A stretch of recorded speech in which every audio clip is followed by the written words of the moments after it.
జమ్మూ కాశ్మీర్లోని పహల్గామ్లో హిందువులను ఉగ్రవాదులు చంపడాన్ని నిరసిస్తూ విశ్వ హిందూ పరిషత్ ఒంగోలు విభాగం ఆధ్వర్యంలో నిరసన కార్యక్రమం చేపట్టారు. ఒంగోలులోని దక్షిణ బజార్ వేణుగోపాల స్వామి దేవాలయం నుండి ప్రదర్శన నిర్వహించారు. అనంతరం ఉగ్రవాదుల దాడిలో మరణించిన హిందువుల చిత్రపటాలకు పూలు జల్లి నివాళులు అర్పించారు.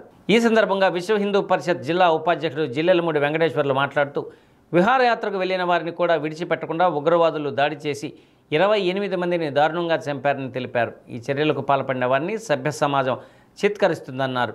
విశ్వ హిందూ పరిషత్ సత్సంగ ప్రముఖ సోమ సుబ్బారావు మాట్లాడుతూ ఎప్పుడో ఒకసారి జమ్మూ కాశ్మీర్కు టూరిస్టులు వెళ్తే ఉగ్రవాదులు వారిని అత్యంత పాశవికంగా చంపారన్నారు. పాకిస్తాన్లో ప్రేరేపించబడిన ఉగ్రవాదులు దాడి చేసి చంపారన్నారు. ఉగ్రవాద చర్యలను పిరికిపందల చర్యగా అభివర్ణించారు. ఈ కార్యక్రమంలో విశ్వ హిందూ పరిషత్ జిల్లా అధ్యక్షుడు తూనుగుండ మల్లికార్జునరావు, కార్యదర్శి ఈమెన బలరాం తదితరులు పాల్గొన్నారు.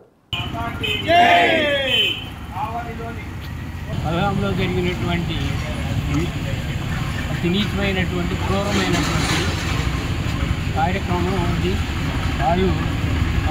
వాళ్ళని ప్రపంచం మొత్తం కూడా అసహించుకుంటున్నా కూడా వాళ్ళు ఇంకా బీరాలు పొలుగుతా ఉన్నారు. ఆ దేశస్తులు వాళ్ళు మామూలుగా అయితే అమర్నాథ్ యాత్ర అయితే ప్రొటెక్షన్ ఉండేది, మన ఆర్మీ ప్రొటెక్షన్ ఉంటుంది.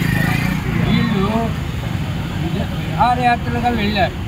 అందులో కొత్తగా పెళ్ళైనటువంటి జంటలు ఉన్నారు, రకరకాలైనటువంటి వయసు కలిగిన వాళ్ళందరూ ఉన్నారు. కాబట్టి వీళ్ళు అంతగా భయపడాల్సిన అవసరం లేదనే దృష్టితో కూడా స్వేచ్ఛగా పోయారు.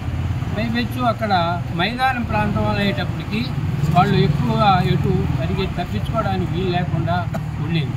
ఆ ఒక్కర్లు ఎంత నీచమైన వాళ్ళంటే మగవాళ్ళ ప్యాంట్లు ఇప్పి శుంఠీ చేస్తుందా లేదని వాళ్ళని కాల్చడం కూడా జరిగింది.